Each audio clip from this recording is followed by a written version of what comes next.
আজকে আমরা আলোচনা করতে যাচ্ছি এই সাবজেক্ট ভার্ব এগ্রিমেন্টারি আমাদের সিরিয়াল ভিডিওগুলোর তৃতীয় পার্ট নিয়ে। আজকে আমরা আলোচনা করব হেয়ার দেয়ার সো এবং সাচ নিয়ে। সুতরাং এই গুরুত্বপূর্ণ হেয়ার দেয়ার ও সাচ এর আলোচনাটি থেকে কেউ স্কিপ হবেন না।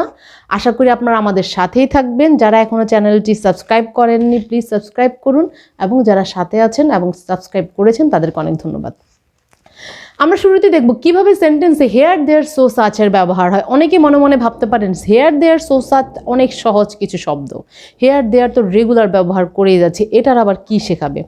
মজার ব্যাপার হচ্ছে এই হেয়ার দেয়ার সো সাচ যখন একটি সেন্টেন্সের শুরুতে ব্যবহার করা হয় অথবা একটি সেন্টেন্সে ব্যবহার করা হয়, এরা সব সময় অন্যান্য সেন্টেন্সের চাইতে পুরো ব্যতিক্রম কিছু তাদের রূপ নিয়ে আবির্ভাব হয়। কিরকম? এই হেয়ার দেয়ার সো সাচ দিয়ে শুরু হওয়া সেন্টেন্সগুলোতে সাবজেক্ট কখনোই ভিউয়ার সেন্টেন্সের শুরুতে থাকে না, সাবজেক্ট থাকে ভার্বের পরে। অর্থাৎ হেয়ার দেয়ার সো সাচ দিয়ে যখন কোনো সেন্টেন্স শুরু হবে সেই সেন্টেন্সগুলোতে হেয়ার দেয়ার সো সাচের পরেই থাকবে একটা ভার্ব এবং তারপর থাকবে সাবজেক্ট। অন্যান্য সকল সেন্টেন্স আমরা দেখি সাবজেক্ট থাকে আগে, অবজেক্ট যায় পরে, মাঝখানে থাকে ভার্ব। কিন্তু হেয়ার দেয়ার সো সাচের বেলা সম্পূর্ণই বিপরীত। এখানে কি হয়? এখানে এই শব্দগুলোর পরেই ব্যবহার করা হয় একটি ভার্ব এবং তারপর চলে যায় সাবজেক্ট। অর্থাৎ ওই পেছনের সাবজেক্টকে ফলো করে আমাকে কি করতে হবে? ভার্বটাকে নির্দেশ করতে হবে। আমরা চলে যাই কিছু এক্সাম্পলে। বলছে there dash two ways of learning English. ইংরেজি শেখার দুইটি উপায় রয়েছে। ইংরেজি শেখার কয়টি উপায় রয়েছে? দুইটি উপায় রয়েছে। এখানে শুরুতে আছে দেয়ার, যদিও বা দেয়ারটা আমার এখানে সাবজেক্ট নয়, আমার সাবজেক্টটা হচ্ছে কি বলছে two ways of learning English. এই পুরোটাই হচ্ছে কি আমার একটি সাবজেক্ট, কারণ two ways of English learning মানে ইংরেজি শেখার দুইটি উপায়। তাহলে মাঝখানে আমাকে কি ব্যবহার করতে হবে? অবশ্যই একটা ভার্ব ব্যবহার করতে হবে, এবং এই ভার্বটাকে আমাকে নিতে হবে এই টু ওয়েজকে ফলো করে। Two ways of learning English, two ওয়েজটাকে ফলো করে আমাকে কি করতে হবে? আমার ভার্বটাকে নির্দেশ করতে হবে। এবং যেহেতু এখানে রয়েছে কি দেয়ার এবং তারপরে আছে টু ওয়েজ মানে দুইটি উপায়, অর্থাৎ এটা প্লুরাল, সুতরাং এখানে ব্যবহার করতে হবে আমাকে প্লুরাল টু বি ভার্ব, আর সেটা হচ্ছে কি আর, কারণ এখানে আছে কি টু ওয়েজ। তারপরের এক্সাম্পলটা তো বলছে সার্চ ড্যাশ দ্য ম্যান রয়েছে এখানে ভিউয়ার্স, দ্য ম্যান সিঙ্গুলার, সুতরাং এখানে কি হবে? Is, search is the man.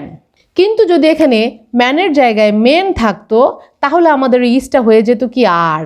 এই ব্যাপারটা আপনাদেরকে ফলো রাখতে হবে। তারপরে বলছে হেয়ার কাম দ্য লায়ন। লায়নটা এসেছে, এই ভার্বের পর অবজেক্টটা হচ্ছে কি, সাবজেক্টটা হচ্ছে কি দ্য লায়ন, আর এই লায়নটাই হচ্ছে আমাদের সাবজেক্ট। তাহলে the lion third person singular number, তাহলে এখানে কামের শেষে কি যুক্ত হবে? একটা এস যুক্ত হবে, কারণ আমরা আগেই বলেছি থার্ড পারসন সিঙ্গুলার নাম্বারের সাথে কি করতে হবে? আমাদেরকে এস বা ইয়ে যোগ করতে হবে মূল ভার্বের সাথে। এখানে যদি টু বি ভার্ব থাকতো তাহলে আমরা ইজ ব্যবহার করতাম, কিন্তু এখানে আছে কি মূল ভার্ব, সেজন্য আমরা কি করেছি? এস বা ইয়ে যোগ করেছি। তারপরের এক্সাম্পলটা তো বলতেছে সুইমিং, অর্থাৎ যেই সেন্টেন্সগুলোর সাবজেক্ট কিনা জিরান্ড অথবা ইনফিনিটিভ হবে। জিরান্ড এবং ইনফিনিটিভ কি এটার উপর আমাদের একটা ভিডিও রয়েছে, সেটা লিঙ্ক ডেসক্রিপশন বক্সে দেওয়া আছে, আপনারা এখনই একবার দেখে নিন।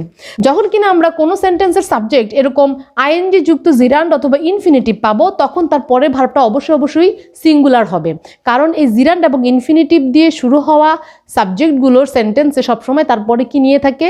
সিঙ্গুলার ভার্ব নিয়ে থাকে। তাহলে হবে সুইমিং ইজ এবং ওয়াকিং ইজ হবে কি? Swimming is a good exercise, walking is a good habit. এর পরের এক্সাম্পলটা তো বলছে দ্য পিয়াস। পিয়াসটা হচ্ছে কি একটা অ্যাডজেক্টিভ ভিউয়ার্স। যখন কোনো অ্যাডজেক্টিভের পূর্বে দি থাকে, অ্যাডজেক্টিভের পূর্বে যদি দি থাকে তাহলে তার পরে সবসময় কি ব্যবহার করতে হয়?